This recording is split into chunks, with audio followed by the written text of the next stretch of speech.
as a young kid, I already had a fantastic fire inside me to contribute.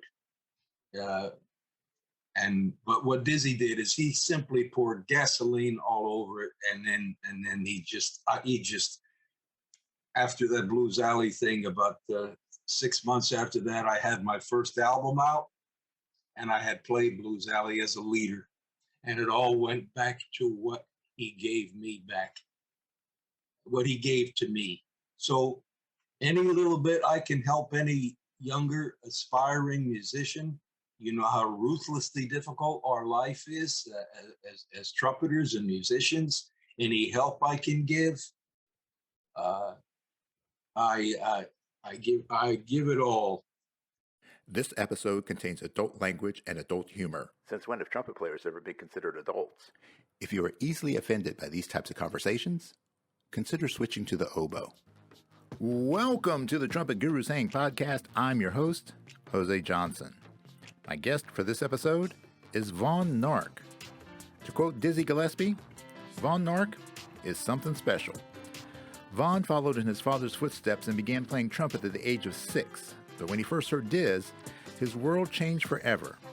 Having spent nearly 20 years in the Airmen of Note, Vaughn created a name for himself with his pyrotechnic approach to improvisation. Vaughn is also a passionate educator and a bit of a jazz historian, meaning he's always ready with a great story. So, pour yourself a big glass, pull up a chair, and let the hang begin.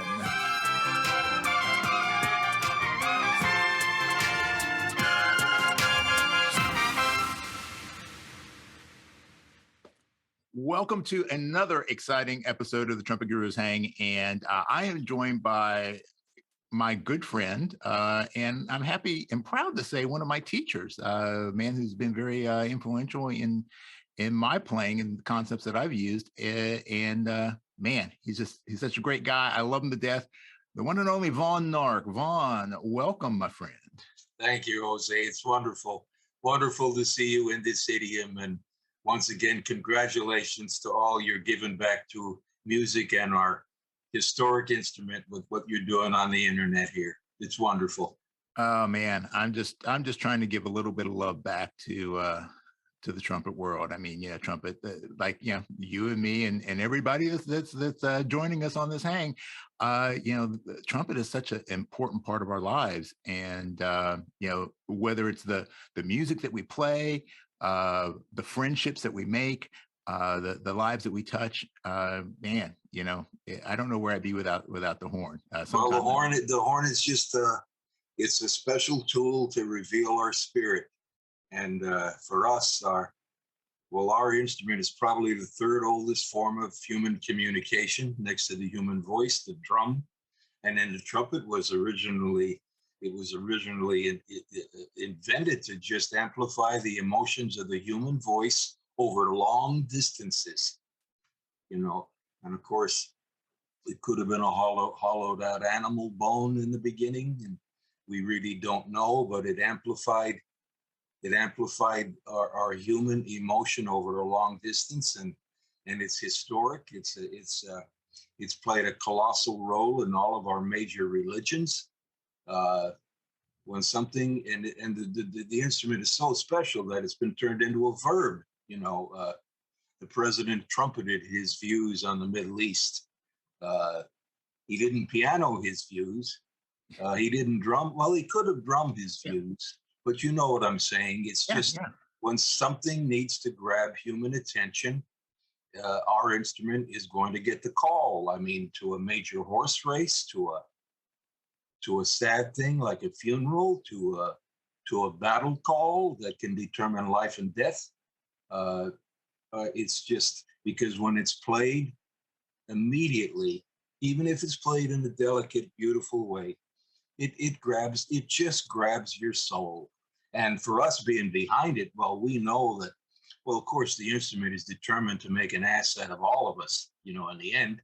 And certainly in my case, it has, and probably almost everyone else's. But boy, and it's a roller coaster. But boy, when it gives back, you know the feeling of when you send something out to an audience or you recorded something it was pretty close to the way you wanted to do it, and you're proud of it, and you know it.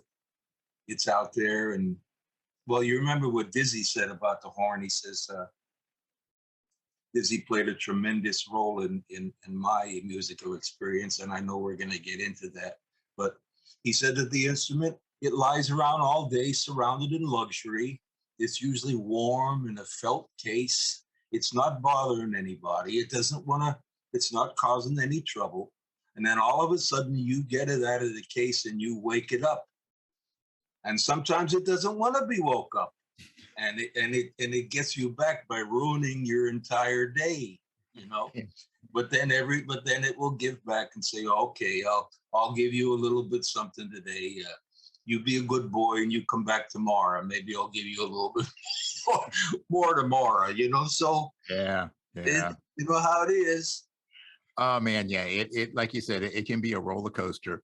But you have had such a varied career. You've been the years you spent with the Airmen. Definitely, we're going to talk about that. But I want to go back, back to that beginning, the early days of Vaughn Nark and growing up in coal country here in wonderful Pennsylvania, and of all the places in the world. I mean, if I had to think about like a hotbed of trumpet talent, I would never have guessed that that area would be the place.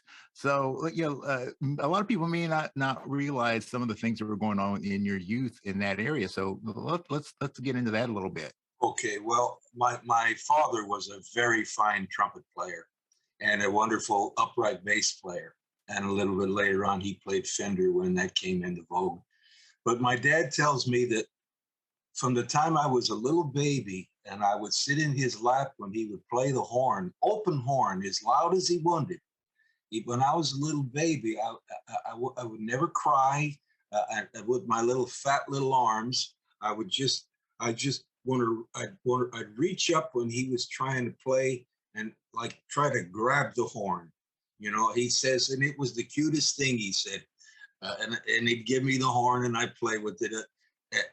And so, but he said, my eyes were like $50 and I was just reaching up.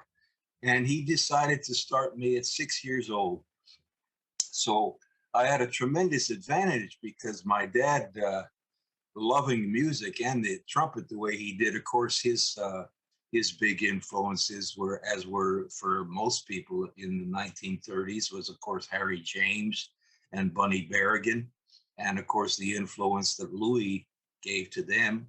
And then King Oliver gave to Louis and whatever. But he gave me the horn when I was 6, and it was a cornet at first. And he started me on all the traditional ways and there's no shortcuts for anyone. 50 years, 100 years from now, they're still going to the Arban book. There's no way around it. It's the only way to establish your ability to physically understand and technically play the horn. So it was the Arban book, and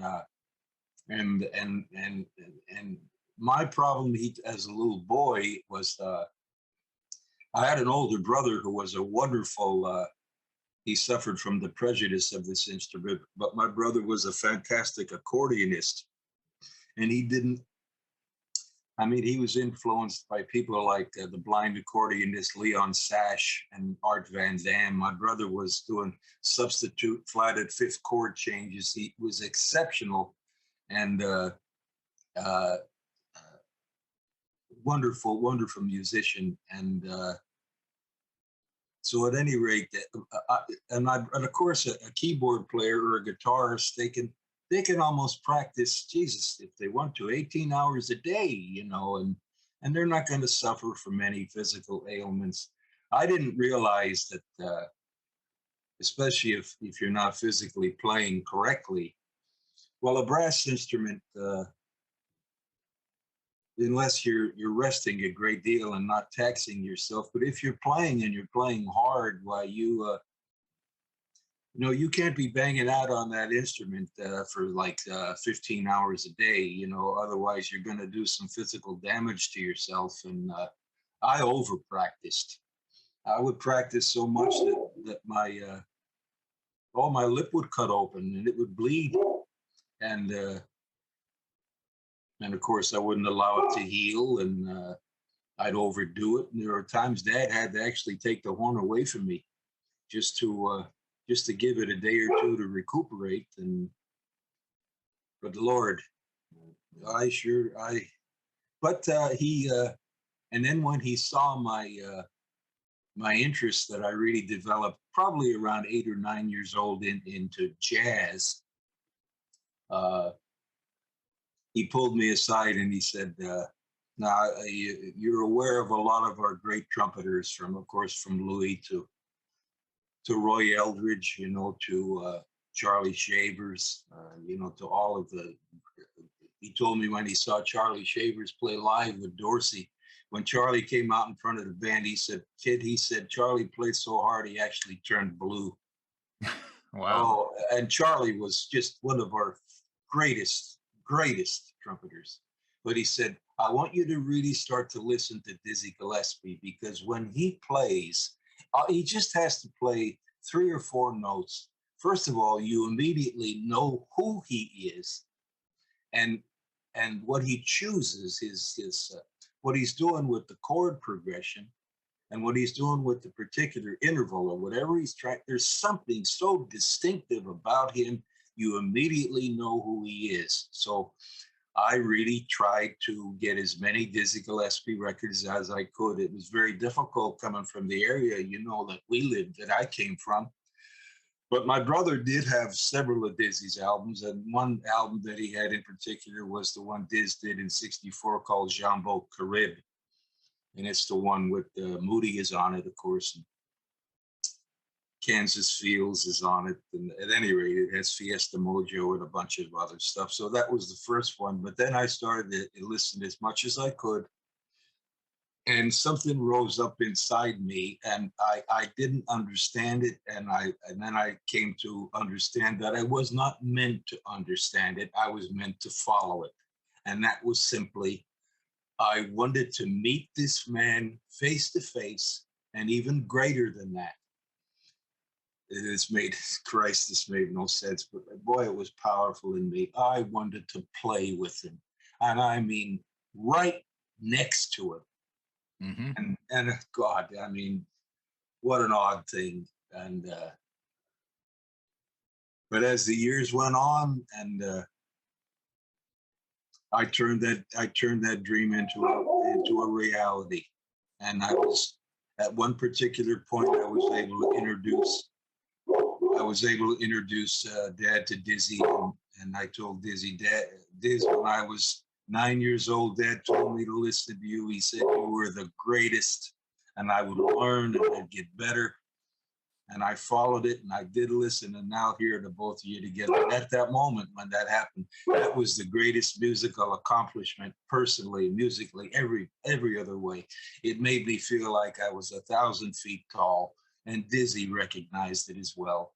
And I mean, it was beyond. And I'll go through down the line how I actually broke through to Dizzy for when he let me sit in with him for the first time. And so at any rate, his influence on me was just beyond, it was immeasurable. Of course, we have to be careful when each of us, it's natural to be enamored by certain people, especially our colossal figures like Dizzy.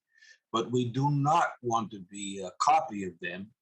In the end, we're going to be recognized for how different we are from them than how alike. We have to be very careful of that. However, that impetus, that fire, and even Dizzy had his influences. He had Roy Eldridge. Dizzy was much more influenced by Roy Eldridge than he was by Louis. But then he, in fact, took Roy's place in Teddy Hill's band in 1937. That was Dizzy's first, you know, big shot.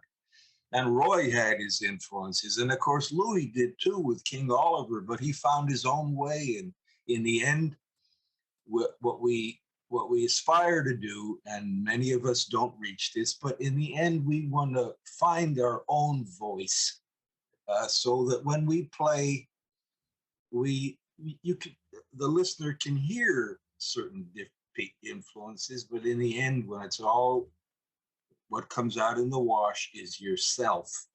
Right. And this is our goal, and much more so in what Dizzy always called our music. Any interview, you'd always hear him say, "Oh, our music, our music." Beautiful term. It's much more prevalent in our music than it is in classical playing. Of course, in classical playing, you are a part of the orchestra, and you are expected to do your portion, but yet you're just one part of your entire orchestra. Well, although I have tremendous respect for all of our great classical musicians and classical trumpeters, I knew that for me, there's too much juice in the thimble for me to. I it, my heart went someplace else. Although I admire that, because music is all one language and there's various styles, but I went a different direction. I found my voice. I followed it, and I still follow it. And so, Yeah. Well, and you when you're saying that, it's so important, I think, that people not lose sight of the finding that balance between honoring the tradition and then moving things forward. Um, I'm always reminded of another trumpet great, Clark Terry, and Clark's thing about imitation, assimilation, innovation.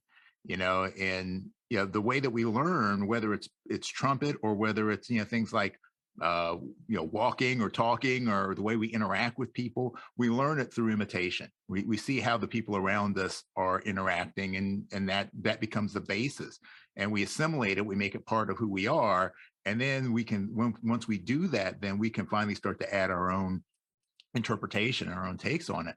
So I mean, having listened to your playing over the years, it's real easy to say, yeah, I can hear the influence of Dizzy, and the fact that, like, on so many of your recordings, you pay honor to Dizzy through your programming choices, because you do like to do a lot of his tunes, like Konama and Fiesta Mojo, some of the tracks like that.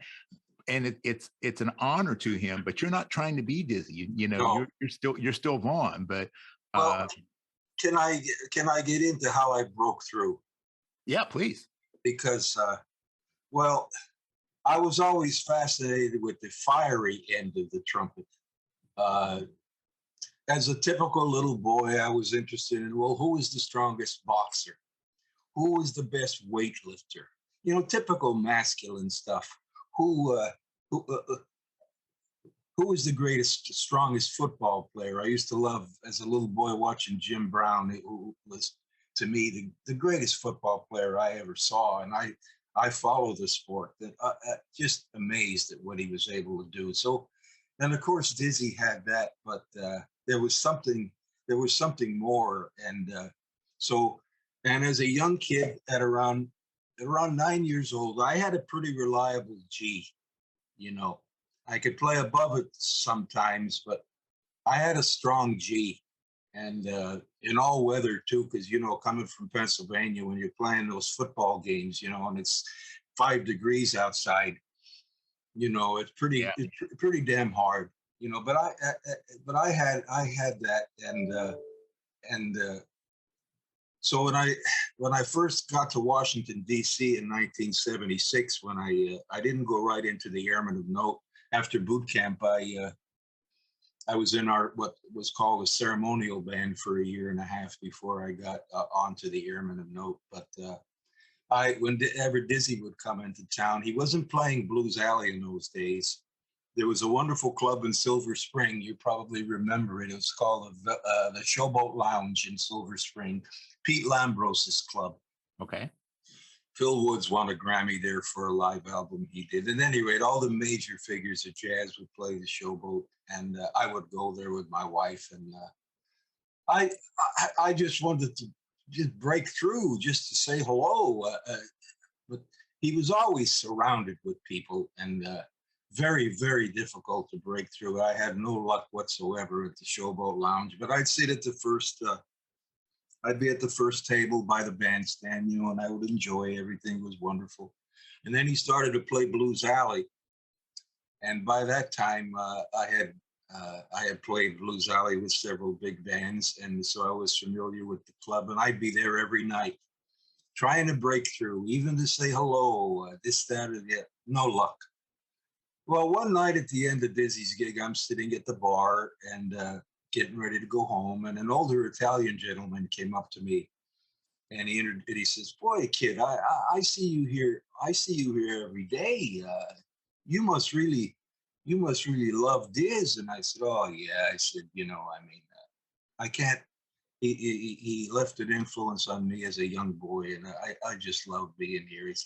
I said, "I'm having a hell of a hard time." Even getting to say hello to him. And he looked at me kind of funny, and he said,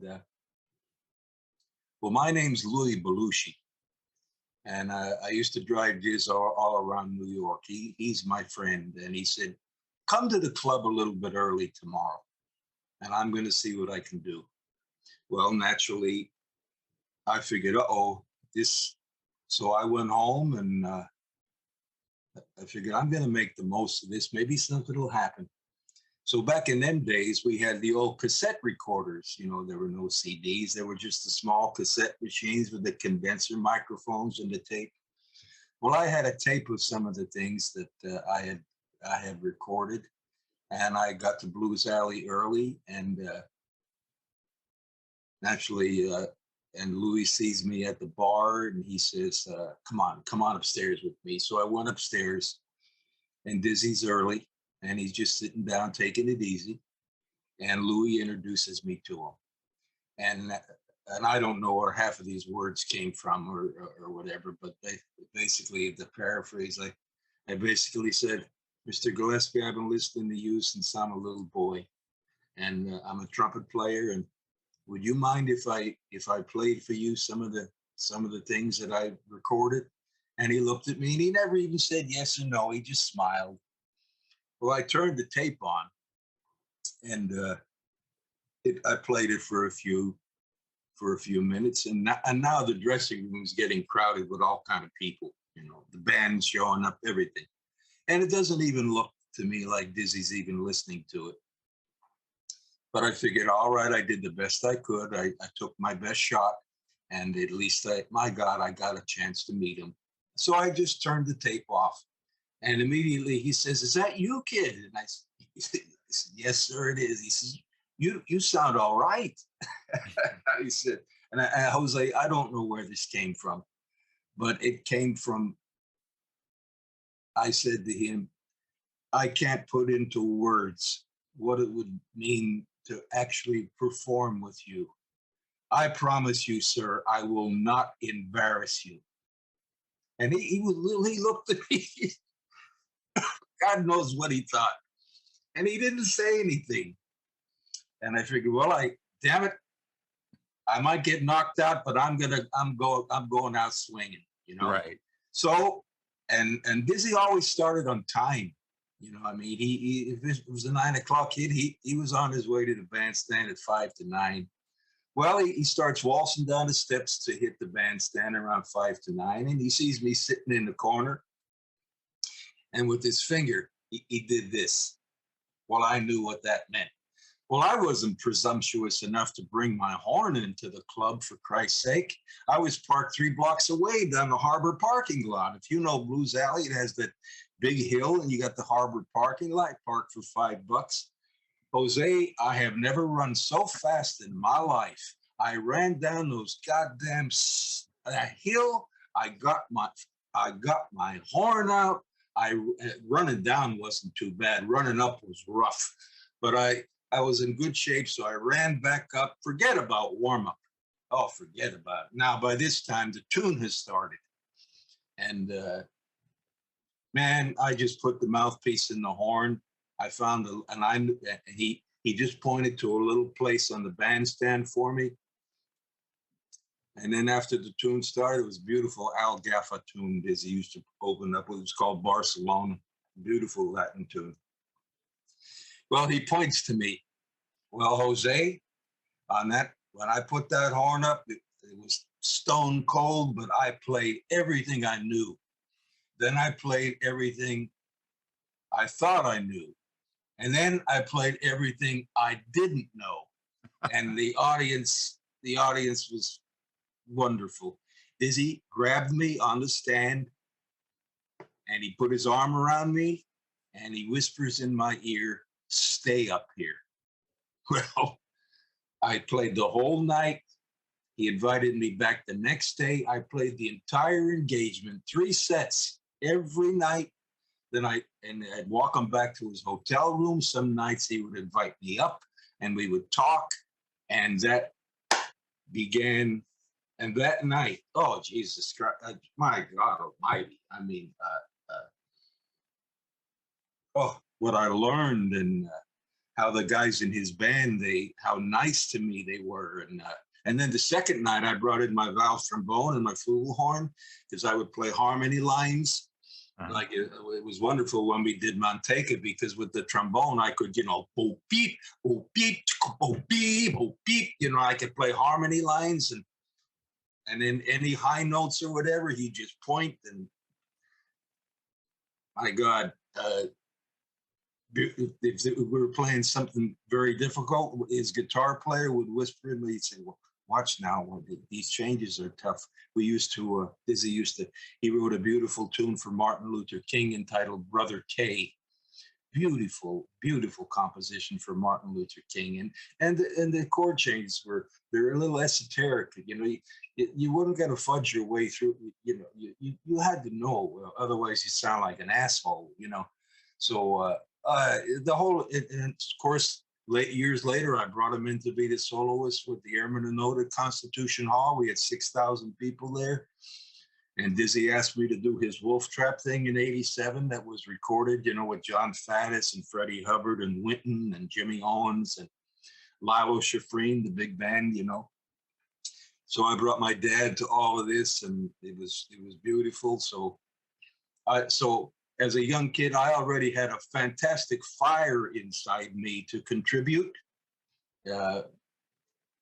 But what Dizzy did is he simply poured gasoline all over it, and then he just after that Blues Alley thing, about 6 months after that, I had my first album out, and I had played Blues Alley as a leader, and it all went back to what he gave me back, what he gave to me. So any little bit I can help any younger aspiring musician. You know how ruthlessly difficult our life is as trumpeters and musicians. Any help I can give, I give it all. Yeah. So because to me it was like. Yeah, I mean, there are a couple really, I think, important points with that. One is if you want to have a career in music, you have to you have to find the stones at some point to put yourself in a situation that you got to put yourself out there, so what you did, I mean, like you said, you don't know where those words came from, No. but it's that courage to just, okay, this is my dream. I'm going to go for it. And whether I'm still standing or I'm knocked down, at least I can say I gave it my best shot. Amen. So that's one thing. And the second thing is the the side, like the Dizzy side, and the side that you have taken on yourself as well, is the encouragement of people. Give them an environment where they feel safe to be able to do that. Because I remember when I was studying with you, I was driving from Harrisburg down to Harrisburg, PA, down to Cheverly, Maryland, where you were living at the time, and I remember going to a gig that you were playing, and I can't remember the club, but it was a small club. But there was a young kid, I think maybe like 14 or something like that, that was a student at the school that you're teaching at, and you had him come up and play a bunch of tunes with you, and it was just great. I mean, it's like, that is so nice to be able to see a young budding trumpet player get a chance to stand up on stage with professionals, because your band was, there were no slackers in that band. But just to get up there and to play, and you were so encouraging of him. You let me come up and play a couple tunes too, and you're encouraging of me. Just like, it's that willingness to help the next generation of players to get a chance to let their voice be heard. So, well, I remember I became friends with John Faddis in the early 1980s. John did a blindfold test for Downbeat, and for one reason or another, they pulled one of my tunes for him. This would have been around '82, and John didn't know who it was. He guessed that I was Doc Severinsen. That's who he thought it was. And then later and then we got to know each other, and I've shown up at many of John's jam sessions at various shows throughout the years, and if he sees me in the wings, I get the same. I get the same thing that came from Dizzy. So, but our instrument, I mean, we have a very, very special brother and sisterhood on our instrument. As long as our egos aren't out of control, and we really should. I remember Doc Severinsen told me one time we trumpeters should stick together, and that's.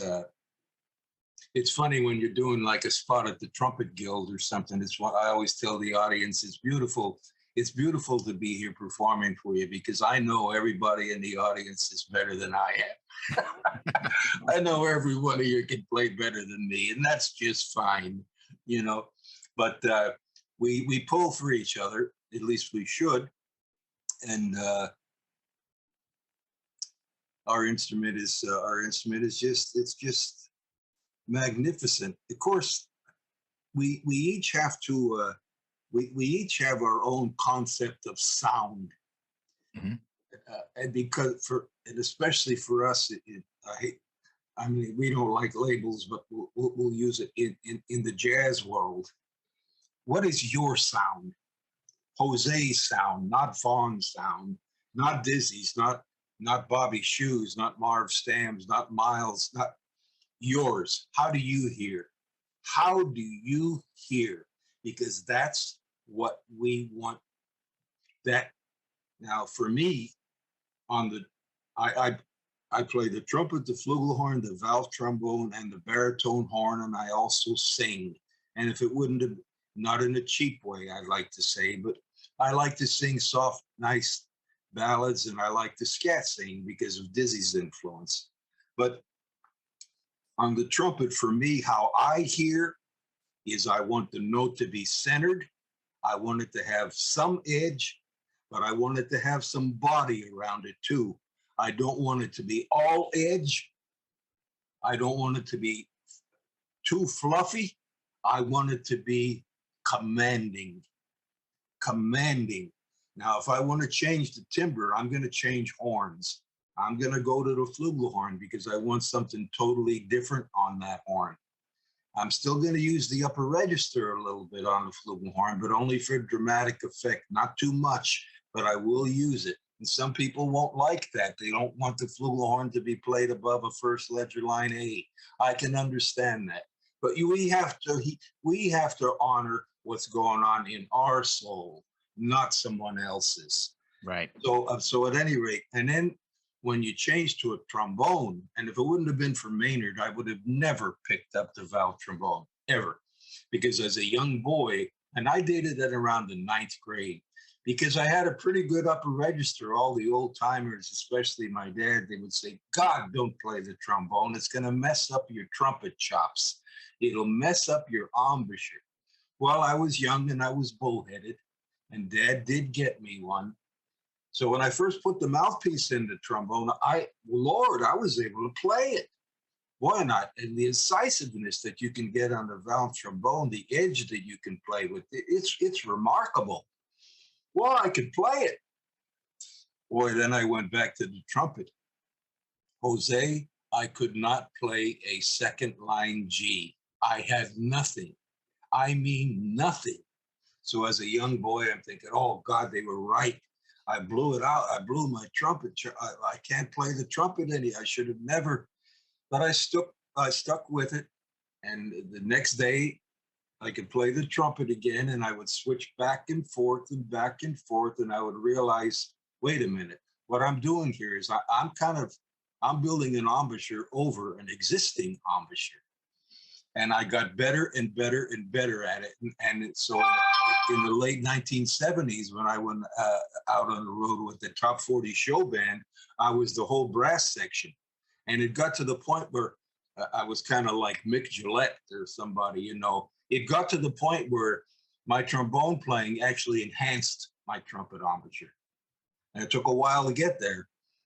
And then, of course, the baritone horn, the euphonium, the thickness, the beauty, the timbre is totally different than the trombone. And you're giving your audience, you're giving them different colors, you know.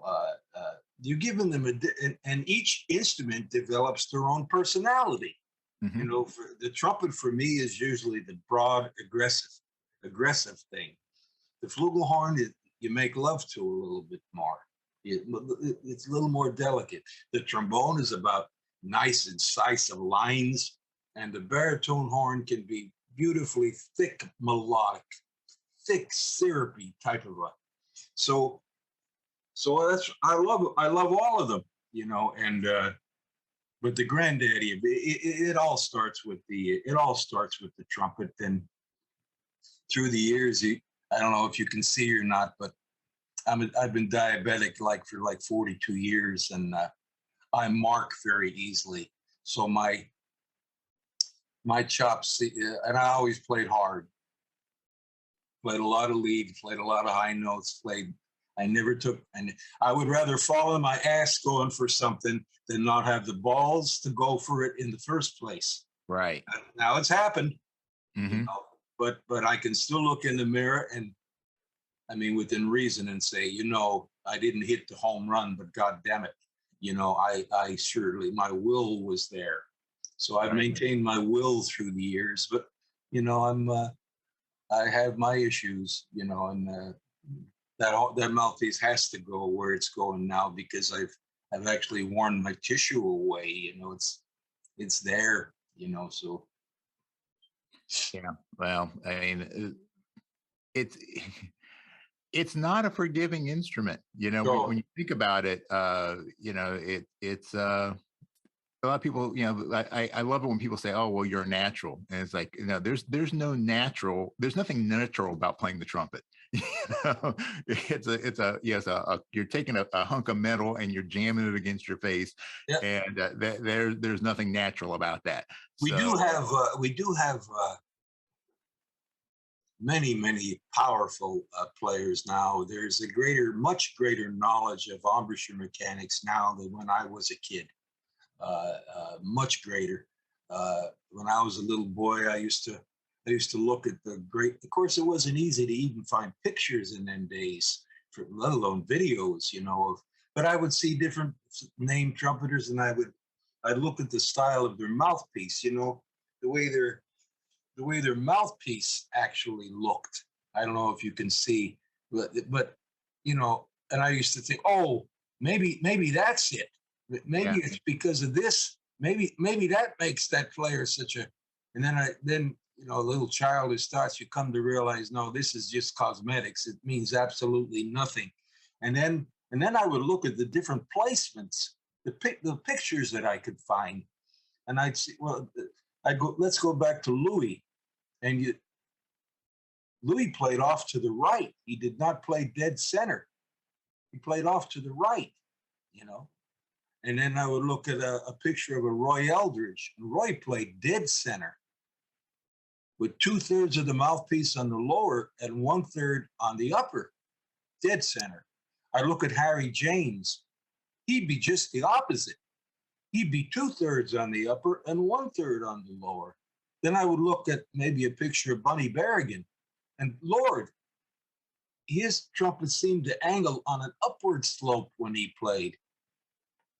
And I would look at all these different placements and say, what the hell is going on here? Or a Doc Severinsen dead center, just like Roy Eldridge, and Maynard, like Louis, off to the right. Charlie Shavers, off to the right. And Charlie had a big diastole between his front teeth, his incisors. And Charlie could do anything. Yeah. You know, Cat Anderson, very low placement. I'd find pictures of the great Leo Shepard, the whistler. You know who I'm talking about. Yeah. All the great players from Benny Bailey all said Leo played even higher than Cat, and with Lionel Hampton and all the great trumpeters that went through Lionel Hampton's band, and all the different placements, and say, what's going on? Bud Brisbois, the same thing on mostly lower. John Faddis, a little bit off to the left. Dizzy, dead center. But I would talk to Reinhardt about Dizzy. Reinhardt would say he's doing everything physically correctly. He just has this issue with the puff. And everything else is sound. And so at any rate, I didn't understand about all these. Well, wait, we have to do that because physically our jaw structure, our teeth formation is different for all of us, yet there are similarities. But there's a difference between placements. And Bill Chase, another little bit off to the right. If you go through the history of our instrument within the jazz world, an enormous amount of trumpeters did play a little bit off to the right, similar to Louis. You had Louis, you had Charlie Shavers, of course, you had Rex Stewart. If you look at Rex's placement, it's the same thing. Sweets Edison, same thing. Maynard, same thing. And then there are many. Chase, the same way. Lynn Viviano, same way. Are many did. And then there are others that are dead center, absolutely beautiful, classical looking embouchures, like Roy Eldridge. Roy played with false teeth too, and of course Doc and Winton. Dead center. With a little bit more on the lower than the upper. But and Reinhardt, Doc Reinhardt was he understood this, and that's why he typed everyone. And as opposed to like, let's say, a Costello or a Roy Stevens, their embouchure, like a Roy Roman or whatever, they're absolutely sound. They work. The Brisbois. And those type of players can play all day long with a little bit of rest. They can play. They can start their solo on a Tuesday and end it on a Thursday. But you can't. Not everyone has the facial structure to be able to play like that. And Reinhardt understood. He understood about this, and he tried to work with what nature gave you. And then if he sensed something would help, he would also recommend that. But these were wonderful. And one thing, Reinhardt, that I wanted to mention to you, did tell me that really certainly came true when we brought up Dizzy. Dizzy played bone dry, and that means his upper and lower lip was absolutely dry, no moisture whatsoever. His pre gig routine, where he'd stand over a sink and he carried a bottle of witch hazel in his case, and he would bathe his chops in witch hazel, would dry them out. He had to play dry. Okay. Now, and Doc said the bad thing about an embouchure is dry embouchure is it can give you a false sense of security, in that your chops will feel absolutely solid because there's no lubrication. He says, but we have to be careful as a person ages, it can be harder and harder and harder to find your embouchure. And that's prophetic, and it totally is true. He says it's much better to have just a little bit of lubrication, so that when our chops are traveling on the pivot or the track from low to high, and Reinhardt sometimes regretted using that term pivot because it implies a massive movement. He says, Right. He says the movement is very minuscule, but it is there. It can, with just a little bit of moisture, it can help with the embouchure, so that it can slide on our track now not too much, but just enough. And he would notice I would always flick my tongue instinctually right over my top lip before he played. He says that's a good thing. Now Maynard played dry on the upper lip. You would often notice many times that you'd see him, instinctually he had to be dry. Although he was drinking all the time, maybe some of it nervous habit or whatever, taking a sip or whatever he drank.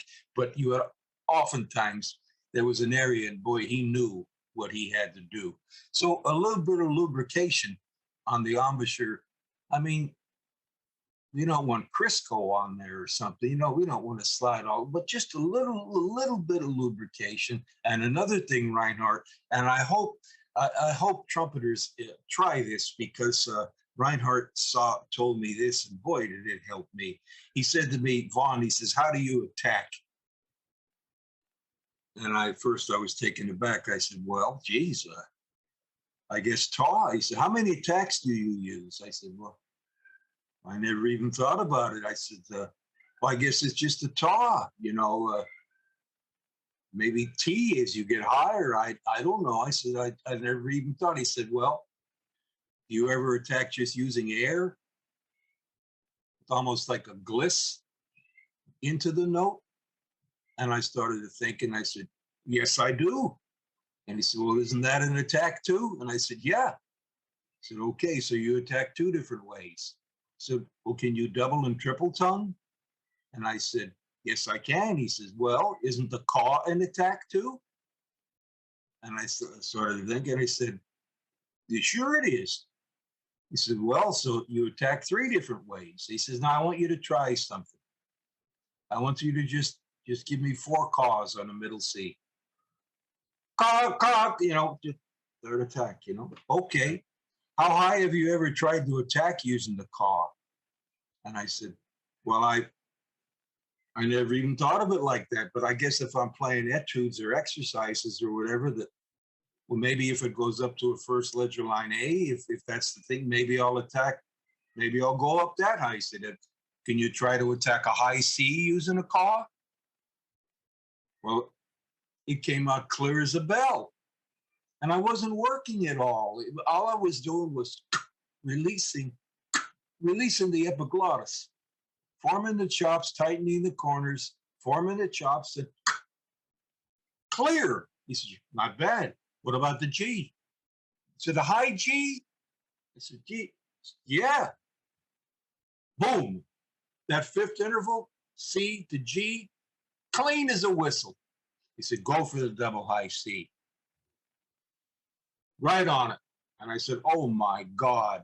I said, and I was like, I almost fell off the chair. And he said, this is what's going on. Your chops are sound. And all you're doing is you're releasing the air. You're not disturbing your upper or lower lip at all with your tongue. You don't even realize it, but your tongue is already arched. And all you're doing is releasing the air pressure with your epiglottis, and you're letting the note go. Now, I know this is going to distort because of the test that you and I just did. And I'm cold now, okay? I haven't played since we started the interview.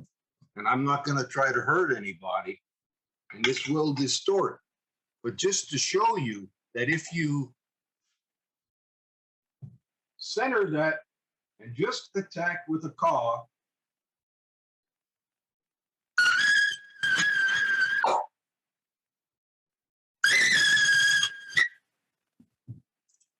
I'm not working for that note. I'm not working at all. All I'm doing is tightening my corners, My embouchure is on the upper track of my upper area of my pivot or my track, and I'm just releasing the air with that. And in studio playing or any playing where accuracy is very important, by God, for me, it opened up a whole other world. And for trumpeters, try to experiment playing. Just try to play a little bit higher using the caw and see how much. And of course, it will turn into a quee or whatever. But all you're doing, if you have certain amount of development, you're tightening our corners. All our corners are two vices that keep our mouthpiece on the track of whatever our pivot or our track is. We solidify them there, and we are releasing that. And there's hardly any air going through the horn whatsoever. We're using much more air on a low C than we are in a double high C. However, the air pressure, it is the air pressure and the forces generated within the body itself that allow, if you're one of the trumpeters who hear in the upper register, you hear it, you want it. Not all of us hear it. And that's why if you don't hear it, let it alone. But if you do and you want to find it, it's there. Try that, and just a little bit of lubrication so that you're not playing bone dry, because the older you get, if you play dry, it can take you longer and longer. Most dry players will sound stronger on the third set than they will on the first, and they don't know why. And sometimes that's not what you want. You got to be ready. You got to be throwing down right from the get-go, and it can be difficult. It can be so. And those two things, especially the caw with Reinhardt, the guy was a genius, and all his stuff is available. Yeah, I really, I guess I resonated with a lot of Doc's teaching, mostly because I have that somewhat analytical mind. So I really appreciated the amount of detail that he put into it. And that if you really look at his teachings, it's more about understanding your unique physiology. And the types are just to kind of get you into those broader categories, but then that leaves you room for the individual aspects that you have to address for yourself. So I really love his teachings, and I think that they're he was way ahead of his time. Oh God, and also it gets to the point where, especially if you're teaching and you're beginning someone, you can tell just by the way they speak where the best position for their chops are going to be. You don't even have to give them a mouthpiece. For example, when I'm looking at you, you are an absolute type 4. When you speak, I see your lower teeth. I do not see your upper. And your natural jaw position is forward. You are going to be placing lower than someone who, when they speak, most people, when they speak, Jose, we see their upper incisors. Okay.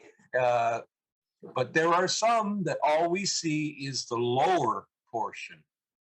And they are probably going to wind up being upstream players, and their placement is going to be a bit lower. And can you imagine, like, let's say if Louis would have had a formal trumpet teacher, okay? Oh boy. And would have saw his play something for me, little boy, and Louis put it up there, and he was off to the right. Can you imagine, even if the man or woman was well intended, can you imagine what he would have done to Louis, or let's say Maynard, if they would have said, no. Now listen to your teacher now. Your mouthpiece has to be such and such on such and such lip, and it has to be dead center. Can you imagine what genius they would have robbed us of? Yeah. And yet they meant well, hopefully.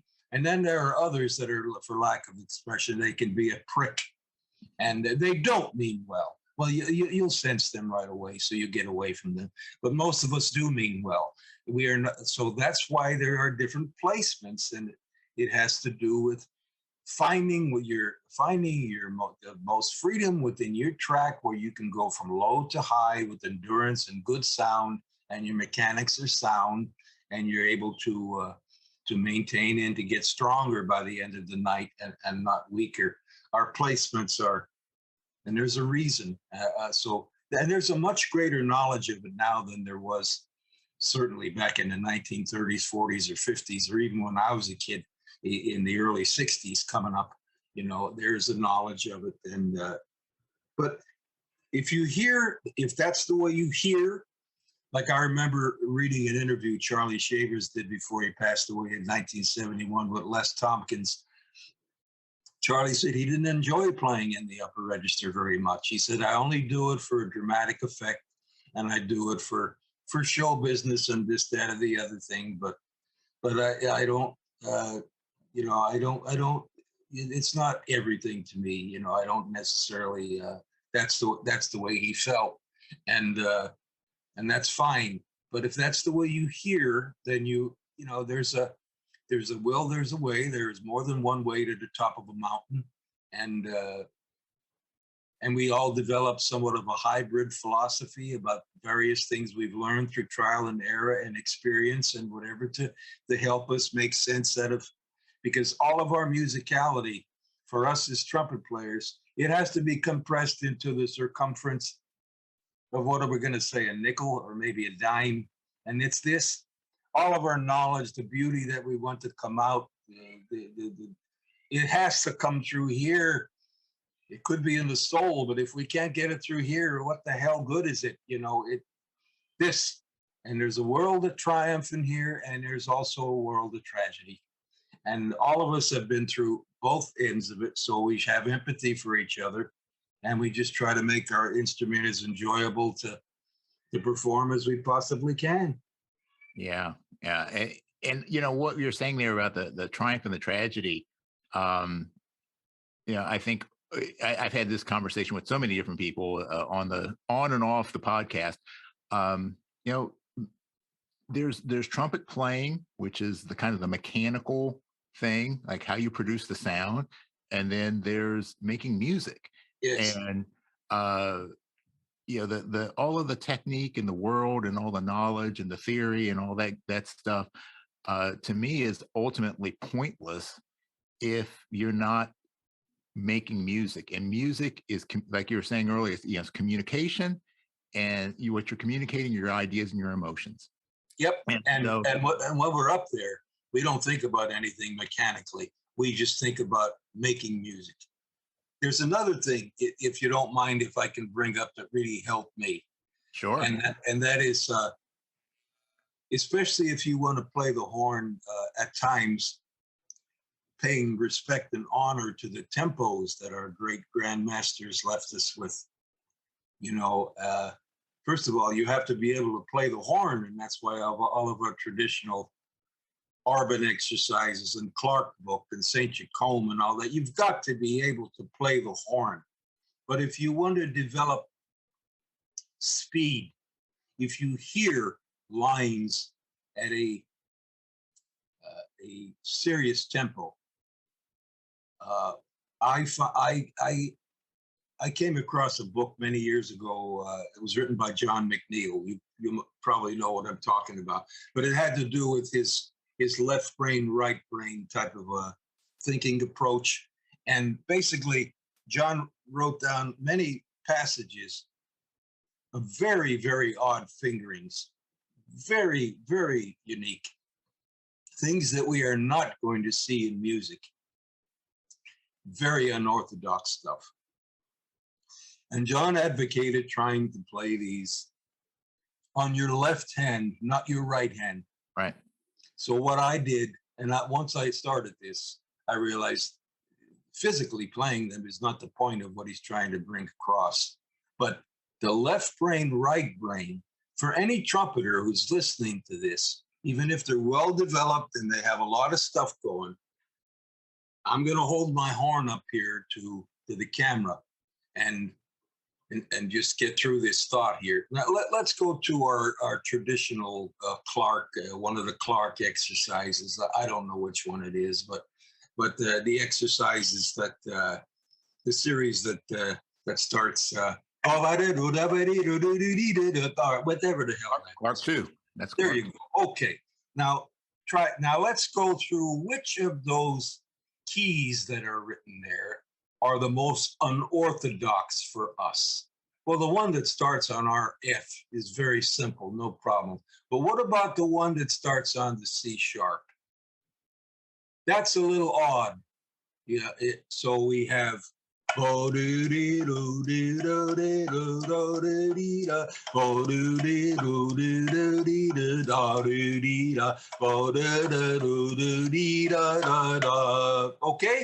that's a little odd. It doesn't feel that good. Well, for any trumpeter listening to this, just hold your horn naturally and slowly, pressing the vowels down hard with your left hand. Slowly go through that exercise and then rest and do it again, and rest and do it again. Now, by this time, the tendons in your left arm are going to start to burn a little bit. It's an unnatural thing. You feel odd. You're making your body do something that is a little bit odd. It's not used to it. You're burning a little bit. Now, put that mouthpiece up to your chops and play that same exercise normally on your right hand. You are going to notice immediately that you are in better control. You are in much better, because now you're going from the subconscious to the conscious mind, and you're going to play it cleaner with a greater speed. So any difficult fingering pattern that you have, or if you want to develop articulation and speed, practice on your left hand. And in fact, many of us, we don't even know it. When we're sitting at a coffee table talking to one of our buddies or whatever about, let's say, football, it's nothing to do with music.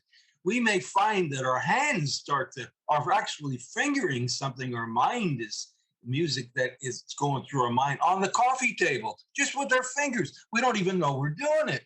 It's just subconscious. Stop yourself. Don't finger it on your right hand. Finger it on your left.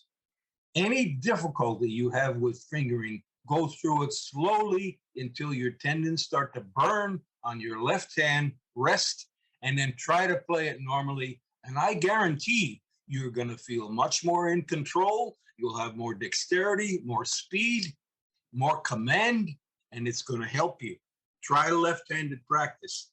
Yeah. And actually, if you wanted to learn more about this, there's a lot of research going on with it right now. It's something now they call neurobics. And when you do a pattern interrupt like that, so it's basically taking an action that is somewhat familiar, but it's done in an unorthodox manner or an unorthodox time. Research has found that it increases the brain's ability to intake new information. So you can use it from a technical playing perspective of learning or repatterning things. So you're going to get more dexterity. You can also use this for resetting your brain in terms of like trying to break bad behavior patterns or bad thoughts or bad beliefs. If you want to instill a new belief, new knowledge, new information, think about that. Do something on the opposite hand, like playing your trumpet, brushing your teeth with the opposite hand, writing with the opposite hand. And the research shows that it does increase not only the speed, but also it makes the new knowledge more sticky. So, yeah, and for us, if we see a passage that's written and we're having a difficult time with the fingering, it just think of it as a shirt that has a terrible crease in it. It's a beautifully starched shirt, but there's a crease in it, so you don't want to wear the shirt. But what this technique can do is it's an iron. Go through, it will iron out the crease to the point where the shirt is beautiful, you'll feel good, and you can wear it. The last thing Reinhardt told me is to make sure you, every 7 years, he used to say, get a full set of dental impressions, both upper and lower of your teeth. and have a new set done every 7 years. Many people would think do it every 5 years because God forbid, especially as we age, if something happens, we have an accident or something neurological is going on, and you're performing at a level you're reasonably pleased with. The teeth are the foundation of our embouchure, and at least you'll be able to go to an orthodontist and be able to have them somewhat get close to replicating the way your teeth were before certain issues go on. Because let's face it, our embouchure is a sandwich in terms of, bear with me with this, in terms of soft, hard, soft. Okay? Now, excuse me, just the opposite. Hard, soft, hard. And that is our mouthpiece is made of plastic or metal. It's hard. Okay? And we put it on a soft thing, which is our chops. Now, inside that are our teeth, which is hard. So we have and that is where it sits. Once those teeth can change, it can mess with our placement. It can mess with our track. The teeth are one of the strongest trumpet players I ever heard, Jose, we used to play with the Airmen, a wonderful festival in Milwaukee called the Summerfest Festival. Mm-hmm. All the great bands went through. One time we were playing and Buddy's band was on right after us. But before us was a Dixieland band. And Dixieland for a trumpet player can be one of the most difficult styles to replicate because you're constantly pounding, you're constantly playing, then you have to solo, and then you have out choruses, one after another after another. I heard this guy play, and they announced his name as Red Wolf. Red Wolf on trumpet. Well, I went up to him at the end of the gig, odd name, and I started to talk to him, and Jose, Red had 4 teeth. That's all he had in his mouth. So when he opened his mouth to talk to you, he really looked like a wolf, He had 2 incisors with the space between them on top, and two lower teeth with the space between them on bottom. But they were perfect legs of the embouchure. And this son of a bitch could play forever and ended on a high F. Big as a house. Powerful. So our teeth are just very important to us. So we have to at least have something so that an orthodontist, a dentist can replicate in case something happens to us. Yeah. Wow. That's some good stuff, man. That's definitely worth the price of admission. So, yeah, man, it's hard to believe we've been at it as long as we have. I hope I'm not talking too much because oh man, I've done a lot of clinics, through the years, and both for real wonderful professionals and young people too. And for young people, if you can't demonstrate what you're talking about, man, they don't want to hear you talk, But if you do, then you get them in the palm of your hand, and then. So it's that. And our instrument and music is you're just so fascinating, and the mechanics. See, we must travel through the physical to get to the musical. We got to travel through the physical to get to the musical, and that's why some players are more developed than others. Some are able to maintain, some lose, and some are. And there's a world of triumph and tragedy within the jazz trumpet world and the trumpet world period. So many greats that we have lost to young ages and various forms of abuse and simple tragedies and some horrific and some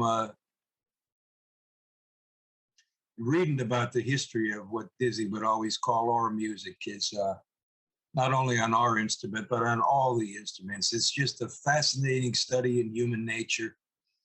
And everything is, and thank God for things like YouTube, I think are so nice now because one thing can lead to another. Let's say you start researching, who kind of broke away a little bit from Dizzy style? Well, you could say, well, you could certainly say maybe Fats Navarro was maybe one of the first. You could say maybe Miles was someone else. So you get into someone named Fats Navarro, and you get on, and one thing on YouTube will lead to another and another and another. And then you'll read about his life and you'll say, wait a minute, this guy named Clifford Brown came up just a little bit after Fats, but boy, he seemed to have his door open in his mind to what Fats was doing, and then he took it in his direction. And then you have a player like Miles, who went. Thing to be admired about Miles is he found his own voice. There were times in Miles's early career he was playing Dizzy's lines note for note, verbatim. You know, a line for line. No, and Miles admired originality for some. It seemed very strange for him, but he was young. He was finding his own voice. He found his own voice. He found his own sound, as did Fats and Clifford. And wait a minute, maybe this guy named Lee Morgan. Look what he did. And then who's this guy, Freddie Hubbard? Who's Booker Little? What are all these guys? Who's Blue Mitchell? They one boom, boom, boom, boom, boom. One can lead to another, and you can see the differentiation between the players, and yet the similarities. And YouTube can be it can nice because it can lead you from one thing to the other for classical players as well. Yeah. Well, and that's when I just remember one of our lessons, sitting in your basement and having this kind of discussion about the unique voices and how these kind of lineages and evolutions occurred. And that's one of the things I've always admired about you. I mean, not only are you're a great player and a excellent teacher, but I mean you're definitely a historian. I mean you have that. Yeah, you have studied that. Yeah. One night I met Lee Morgan's brother when I was sitting in with Dizzy. Mr. Morgan came in to see Diz. Dizzy took Lee under his wing as a young trumpeter, as he did many people. It's one of the things I admire so much about him, is that he never saw someone young up and coming as a threat, unless the person was a real jerk, whatever. But I mean, no, he wasn't that type of a man. But at any rate, Mr. Morgan was a very dignified man. And I'll tell you, Jose, you didn't have to. He looked so much like Lee now he was older than Lee, but my God, he had his face. And Lee Morgan was West Indian. Jesus. And Mr. Morgan's wife was a beautiful looking woman. At any rate, and Mr. Morgan carried himself with such dignity. And I got talking to him a little bit, and I said, just how much I thought of his brother and the legacy that he left us.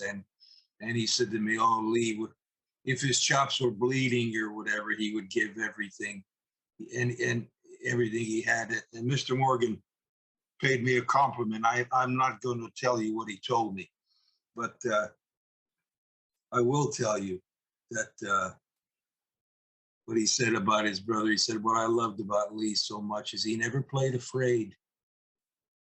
And if he was afraid, he never showed the audience he was afraid." Boy, what a beautiful thing to say. I met shortly after Woody Shaw passed away. The Airmen, we were doing a gig at the Inner Harbor in Baltimore. And I was always one of the earliest ones to the gig. I'd come with my thermos full of coffee. I'd warm up a little bit, have a cigarette, pour a coffee, just sit in the back, wait for everybody to show up. This older black gentleman started to walk into the band, which was kind of odd, and so I motioned him over to me, because I was wondering what's going on here. And so he comes up to me, and I could tell he had a couple tastes, and he says to me, "Are you guys going to be doing any Duke Ellington?" And I said, "Oh, yeah, we're a great chart on Mood Indigo, and we might play Cottontail too, and he said, "I had a son who was a jazz trumpet player." Now I started to look at him, and I started to get an odd feeling. because I saw his face somewhere, something about him. And I said, really, sir? I said, who was he? And he said, well, I'm Woody Shaw's daddy. Now I looked, and if you remember, Jose, because I know you love Woody Shaw too. Woody came out with an album with Columbia. It was called Woody 3. Mm-hmm. And it had a picture of Woody, his new baby, and his father on the cover. And I saw that face, you know, that moon kind of face. Mm-hmm. And I said, Mr. Shaw, I said, your son was a gift to us. An absolute gift to us. Now, by now, Cats in the Band are coming to the bandstand. I'm saying Woody Shaw's dad is here. Well, we introduced Mr. Shaw to the audience. We played Mood Indigo for him. He stood up. The whole audience applauded him, and he had tears in his eyes. And it was absolutely. I only saw Woody's band live once, and well, it was a terrible night in Washington, D.C., terrible rain. Oh, God, it was awful. But I drove down to the club anyway, and my God, Woody never spoke to the audience much. You know, when you're a band leader, you find your own voice in many different ways in terms of the music you're presenting, you know, how you feel, whether or not you even talk to the audience. You know, I mean, you don't have to. You can do it the hell ever you want, but it's up to your personality, you know. So I always enjoyed talking. It gave my chops a chance to rest, and I enjoyed the interplay of it, where some people don't. Well, Woody's band was, my God, it was a quintet. Carter Jefferson was on tenor. Clint Houston was on bass. Eddie Gladden was on drums. I think it was George Cable's on. My God, it was one of the finest quintets I ever. And Woody, my God, his ideas, his thoughts, his approach to the horn,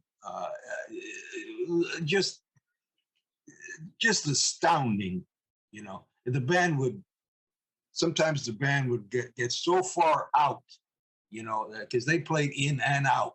And when they would go so far out, Woody just grab his horn and he'd play a line or two from the melody.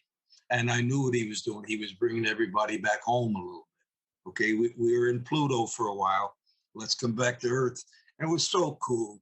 And he was just, but to meet his father, and Woody passed away in a horrific manner. You know, there are many that say that he is our last great original jazz voice. There really hasn't been one since his passing. Now I could understand how someone could say that, because he found his own way. Of course, he was very much Freddie Hubbard influenced. I played with Freddie too on the Dizzy Gillespie. Freddie was wonderful to me, and he played his heart out. And he had all kind of issues toward the end, chop wise, and what he was going through and whatever. But to meet Woody's dad, and out of nowhere, you know, in Baltimore, and to show him the respect, and he felt it too, because when the audience said, "Ladies and gentlemen, one of our greatest musicians who has ever lived, his father," he said, "Would you please say hello to Mr. Woody Shaw?" And the whole audience went nuts. And we played the shit out of all the Duke Ellington songs for Woody's dad too. So it was beautiful. Oh man, that's great. Well, you know what, Vaughn, we're gonna have to schedule a second one of these, man, because there's so many stories I know that you've got to share. But what we got to do in the meantime is we've got a few segments that we got to get through, and these are our standard segments. And the first one is called Sound Off, and it's brought to us by friends at Barkley Microphones. And I want to talk to you a little bit about your approach to sound. Like how do you approach that? And you've actually already touched on this a little bit about the mental processes of creating a unique sound and getting that to come out of the horn. Well, on the trumpet, the best word I can use is commanding. I want it to be commanding. I want it to be centered, yet I want there to be some body around the note. I want it to have some edge, but not all edge. There are some trumpeters who are all edge. That's their sound.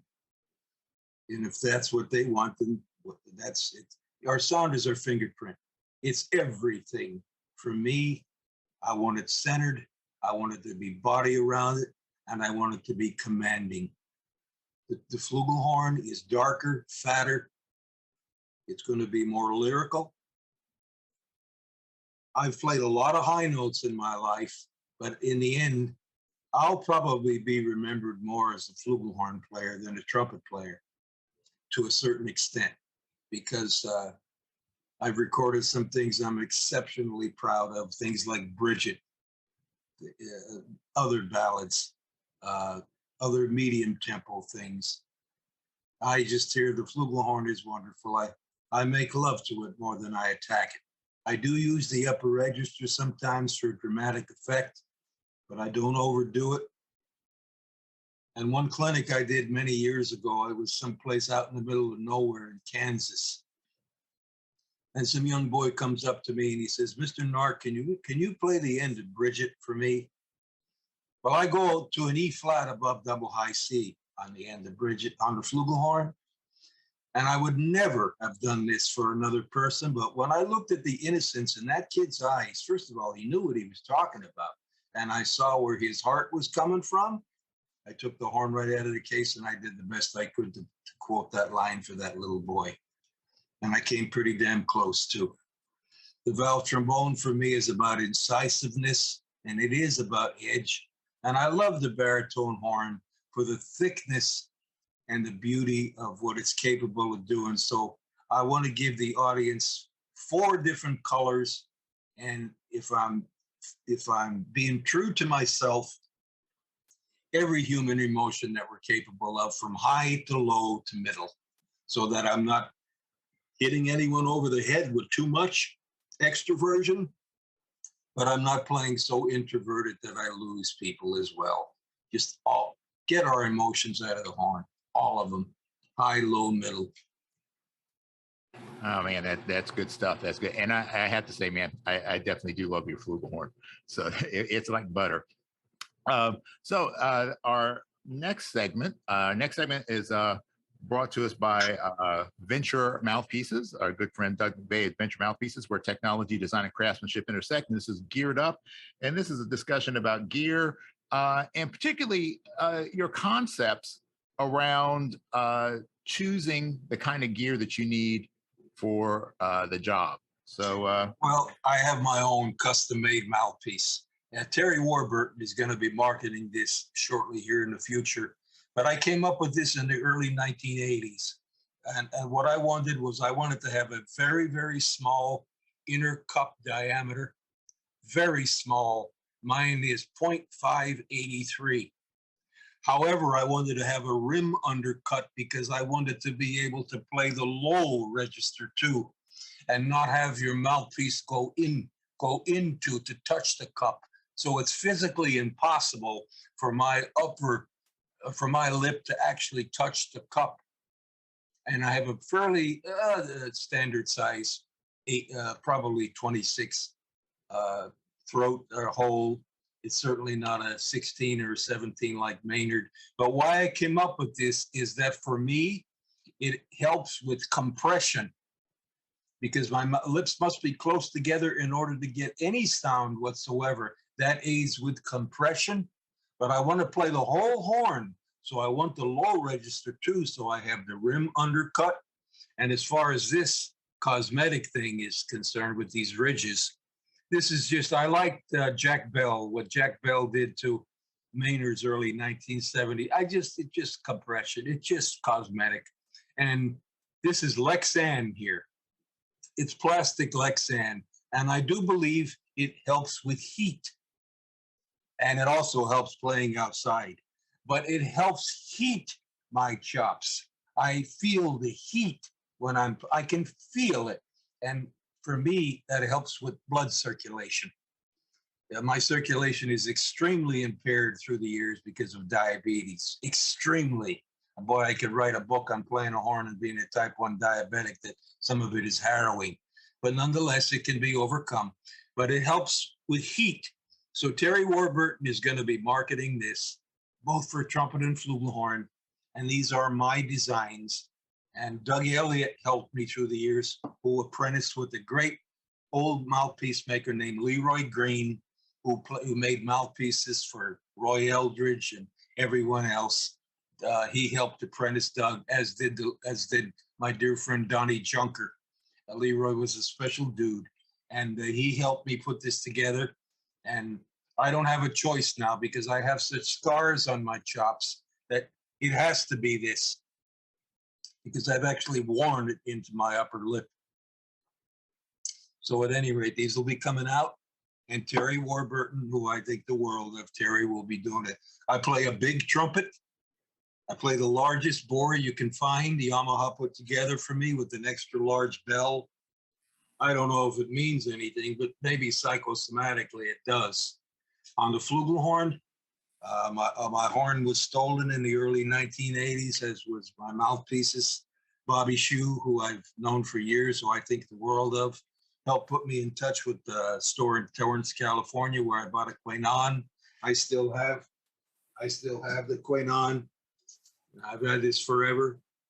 I'm attached to my horns emotionally and physically. This happens to us. I will never buy another flugelhorn. I will have this restored.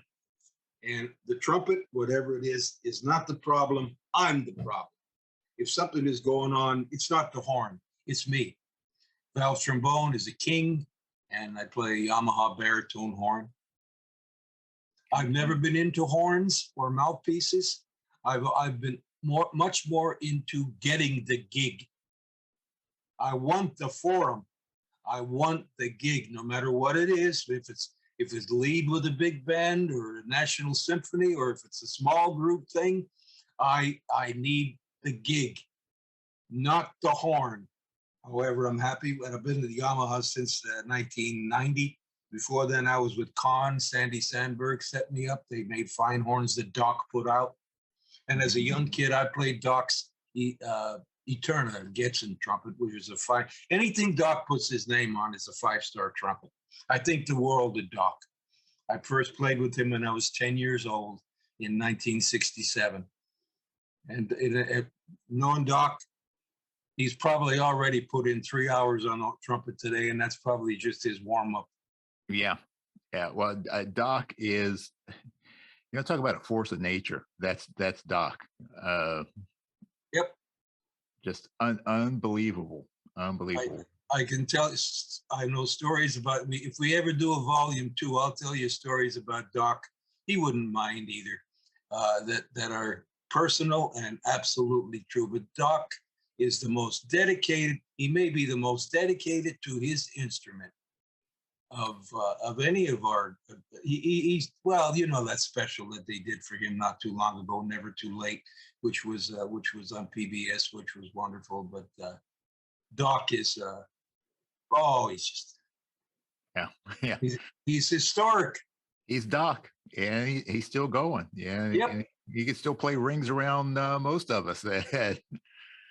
So when I grow up, I want to be like Doc. So and he wants no quarter for his age either. Yeah, no quarter. He's just a man's man. All of our greats were. Dizzy was that way. Maynard was that way. Louis was that way. They're just men that make you feel good to be around them. Yeah. Well, that's a good way to be. All right. Well, we've got one final segment to get through, and this is brought to us by our good friends at Robinson's Remedies. Care for your chops. And this is the Robinson's Remedy Rapid Fire Round. It's a series of questions that go all over the place, Vaughn. So what I need is your quickest response to these questions. So we're going to go again and get started with the first question. Who's the biggest influence on your life that is not a trumpet player? My father. I knew that was coming. Oh, without a moment's hesitation. I played taps for him, Jose. He made me promise. He said, "Kid, there'll be too much pressure on you." I just looked at him, but I knew I'd feel like a coward if I didn't. And I took the last 3 notes up 2 octaves in the cemetery. I was not putting him to bed like anyone else. And I hit that last goddamn note with every bit of juice I had. And I held it. And then I released. I didn't cry. I waited for everyone to leave the cemetery. I threw my trumpet down on top of his grave. And God. And I said, I'm going to try to live my life to make you proud of me until I join you. And oh, God. So, Wow. oh, let me get into this too before I forget, because we need every friend as a trumpet player we can have. The best substance I've ever used to help with skin tissue and breakdown is aloe vera gel in any drugstore. I know about skin tissue, having diabetes and whatever. For trumpeters, every night, put a little bit of aloe vera on your chops. It's greaseless. You'll feel it seep right into your skin. Dizzy used to carry the plant and break the leaf and put the juice on his chops. And Bobby Shue also recommends it. Aloe vera gel is a trumpet player's best friend. All right. Well, let's get to the next question. What is your favorite book? You know, I'd have to say the autobiography of Malcolm X. Okay. What's the worst movie you've ever seen? The Blair Witch Project. Oh, okay. I've never watched that movie. And Oh, good. If you weren't a trumpet player, what would you want to be? Probably an actor. Some would say that it's the same thing. Yeah, you got a point there. All right. What's your favorite drink? Well, I stopped drinking in 91, but it used to be bourbon. Before that, rum. Early Times was my brand. Now, I never drank before a gig, ever. But boy, after a gig. And when we toured South America in the late 80s, it was my favorite tours of all, not only because the women were the most beautiful I have ever seen. And in fact, the ugly ones stuck out because everyone was so goddamn beautiful. You feel sorry for the one woman because you'd wonder what happened to you. Everyone else is so beautiful. And their alcohol, their pisco, and whatever. And of course, you shouldn't use ice when you're down there for, you get dysentery problems. So it was always seam jello, which meant without ice. So that meant the drink was even better. Yeah. So bourbon, Early Times bourbon. That was now it's coffee. Well, now, yeah, I'm afraid so. I haven't touched it since 91. All right. You could have a dinner party.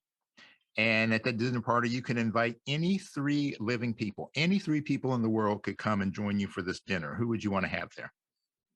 Any three living people. Wow, that's wonderful. Doc. I would want Doc there.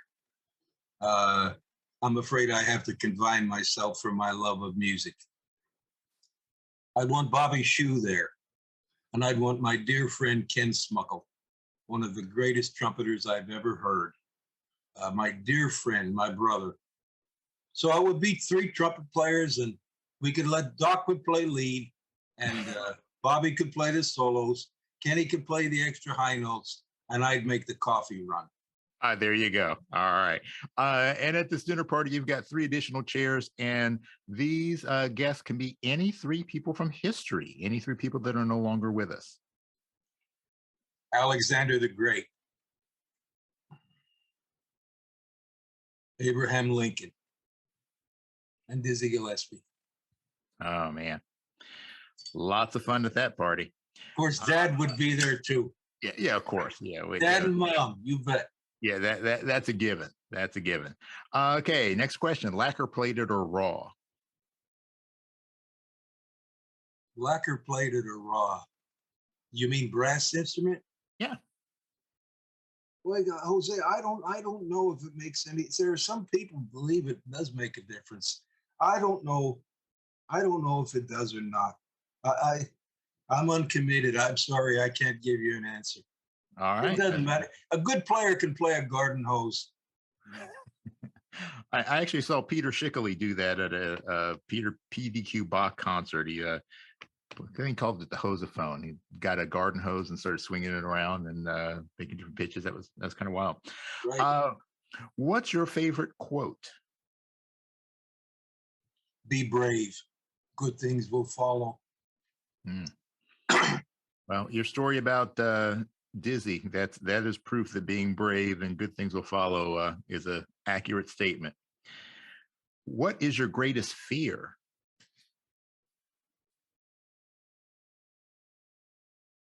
Not making my father proud of me. Okay. You could be granted one superpower. What would you want it to be?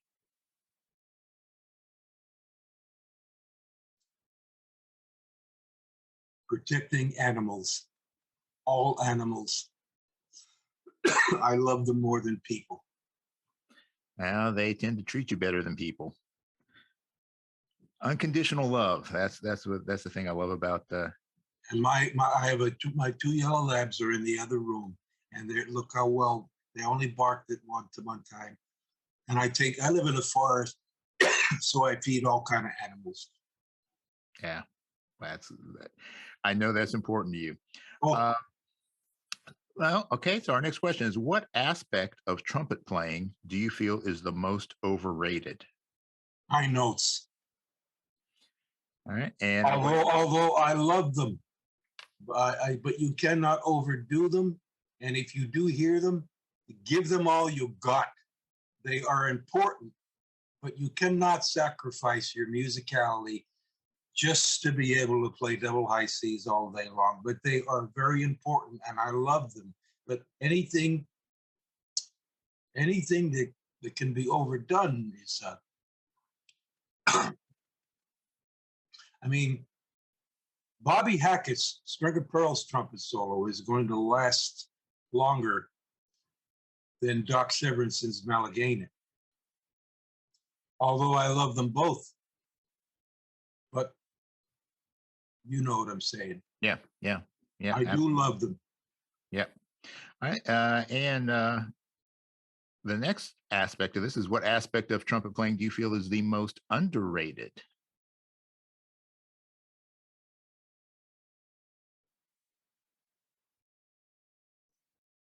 Sound. Sound. A person's sound. Our sound is our fingerprint. Sound. Sound like you. No one else. You. All right. Now, Vaughn, you're given the ability to go back in time and give your younger self one piece of advice about music. What would it be?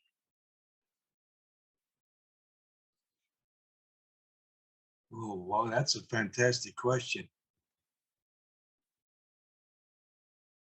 I feel I've been blessed because I've been able to achieve most of what I wanted to achieve. To know that I hopefully left a clean legacy and a clean contribution, the best I could, considering the times I lived in. Probably be a little bit more patient. Be a little more patient, but not being patient at times has served me well. But probably be a little more patient. All right. And while you're back there, you're going to give your younger self one piece of advice about life. Oh Lord. Adapt, overcome, survive, prosper, endure. Yeah. Well, I think endurance is so important, not only for life is hard. And the older we get, the more we lose. I'm the last one left of my family. I organized our tombstone. I had a trumpet put on our tombstone for Dad and I. Beautiful etched. You know, they can do beautiful things on tombstones now. I'd like to be remembered as just somebody that gave the best he could, loved his craft, respected all of our masters, shared his contacts, was a good dude to be around. And even when he didn't feel his best, he goddamn well gave his best. Yeah. Well, I think you actually just answered the last question, which is, what do you want your legacy to be? There you go. That's it. That's it. I mean, our craft is noble and our instrument is historic. To any young people, when you start to achieve certain things, just remember something goes without saying. Tell the truth.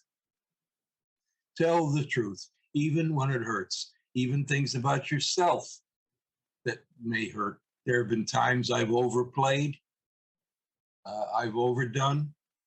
Uh, it's not a good idea when you're making an LP to have in the back of your mind, this may be the last thing I ever do, because you tend to add and then add some more and then add some more and then get to the point where you say, now, wait a minute, this is defeating the purpose here. Maybe sometimes less is a little bit more. So just, tell the truth, be honest about your good qualities and qualities that need some work. We all need work. We're all flawed. We all make mistakes. We all fall on our ass. We get back up. We do the best we can. And our instrument, in the end, it will make a fool out of us. That's the beauty of it. Oh, ain't that the truth? Ain't that the truth?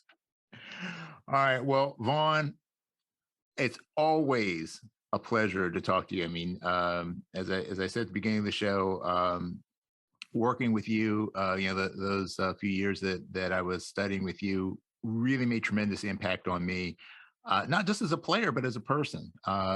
So I really am so happy that we got a chance to connect on this, and I guarantee you we're going to have a follow-up to this, because there are so many stories that you have. We didn't even get into like the airmen and things like that, and so I definitely want to have you back again, and we'll talk about some more of your exploits.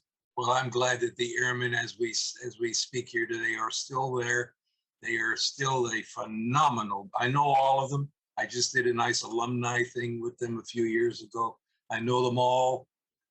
And I know most of the cats, and I'm glad all of the service jazz bands, which are our finest jazz, they're the last touring idiom within what we can call big band music. And there are phenomenal musicians, and playing with that orchestra was a absolute dream come true for me. And I was blessed, absolutely blessed. And I was able to, through the years, bring in Dizzy as our guest soloist. I brought in John Faddis. I brought in Arturo. I brought in Bobby Shue. And I brought in Marv Stam. So all the players that I loved, I wanted to put them in front of a band that could smoke their charts. And we did. And they were happy as a pig in shit when I did it too. Absolutely. Yeah. Well, those are some great names, and yeah. Well, the Dizzy experience is a show in itself. Yeah. Oh God, when we had 6,000 people in the palm of his hand at Constitution Hall when he walked out there. Oh my God, Jose, and what I did in order to get him there. Oh, and he was never paid. He did it for nothing. He never even sent in to be reimbursed for his airline. He flew in from Canada. He never even sent his paperwork in. He paid for that gig himself, and it was his. He wouldn't send it in, but we smoked his charts. And as soon as the gig was over, he looked at me and he said, "All right, kid, you owe me one. Now get my ass back to the airport." So I got him back. I got him back to the airport. Oh, that's great. That's great. And speaking of Diz, if you haven't seen it yet, there's going to be a link in the show notes for some great clips from the Wolf Trap. That's one of my favorite things with Diz and you and Faddis, Freddie. Jose, if I could plug myself here just today, all my stuff is on my website, www.vaughnnark.com. I think people will enjoy some of my recordings that don't have them, but they're there. So and I'm just going to keep swinging for as long as I can. And if I get to the point where I don't have the balls to go for something that I feel in my mind, I'll put the horn down. But up until that point, I'm going for the gold all the way. There you go. There you go. Well, and I have to agree with Diz when it comes to you, Vaughn. You are certainly something special. Oh, So thank you, my friend, for your time, and thank you for joining us for this hang. Make sure that you like and subscribe and support our sponsors and all that good stuff. So we want to keep this hang going. And we want to make sure we, stay around long enough to get Vaughn back on to hear some more of his great stories. So thanks for spending time with us today. And as always, peace and slide grease. We out. God bless you. Thanks for hanging with us today. This podcast is all about creating deeper connections through our mutual love of music and the trumpet life. Make sure you subscribe to this podcast and also like and share this episode with a friend. We want to see the hang grow for show. Please support our sponsors and consider becoming a personal supporter of this podcast as well. Remember, for less than the price of a bottle of valve oil a month, you can keep this podcast moving smoothly. The Trumpet Guru's Hang is recorded at the Candy Factory, a co-working space and social club located in Lancaster, Pennsylvania. Jose Johnson is the executive producer. Post-production editing is by Mitch Bowers. Our opening theme song was composed and performed by Lexi Signor, and our closing theme music comes courtesy of The Greatest Funeral Ever. Incidental music is by Ethan Swayze and Jose Johnson. Graphic design by Ann Kirby of the Sweet Corps. The Trumpet Guru's Hang podcast is produced in collaboration with the So Good Lancaster Media Group.